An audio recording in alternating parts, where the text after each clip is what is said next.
हमारी भक्ति तीन चीजों से नष्ट हो जाती है, भूमि दोष, अन्न दोष और संग दोष से। तो इन तीन चीजों का सही उपयोग करना चाहिए। इसलिए जैसा खाइए अन्न वैसा होवे मन महाराज।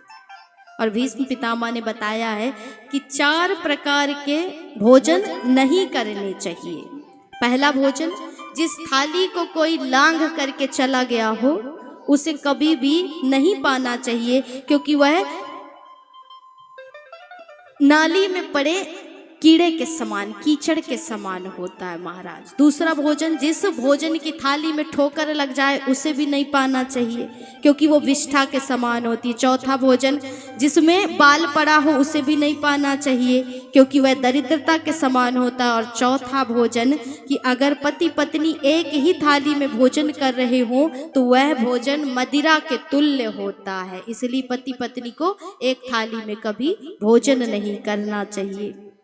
और अगर पति के भोजन करने के बाद पत्नी भोजन करती है तो वह अपने पति के मृत्यु को भी रोक सकती है महाराज, और उसे 4 धाम का पुण्य प्राप्त होता है। अगर 2 भाई एक थाली में भोजन करते हैं तो वह अमृत पान के समान कहलाता है। और एक कुंवारी कन्या यदि अपने पिता की थाली में अपने पिता के साथ भोजन करती है तो वह अपने पिता के अकाल मृत्यु को भी हर सकती है।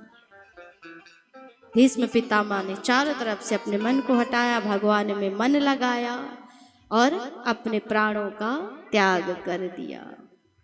पांडवों ने उनके पंच भौतिक शरीर को उनका अंतिम संस्कार किया। वहां से पधारे भगवान द्वारिका चले गए और द्वारिका जाकर के प्रभु ने अपनी लीलाओं को किया।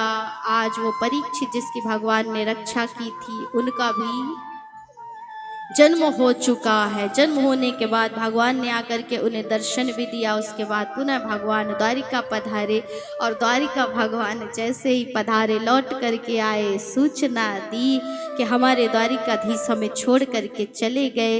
तो कुंती माता ने अपने शरीर को त्याग दिया। 5 पांडव द्रौपदी सहित परीक्षित को राज्य सिंहासन पर बिठाते हैं और चले जाते हैं स्वर्गारोहण की ओर महाराज।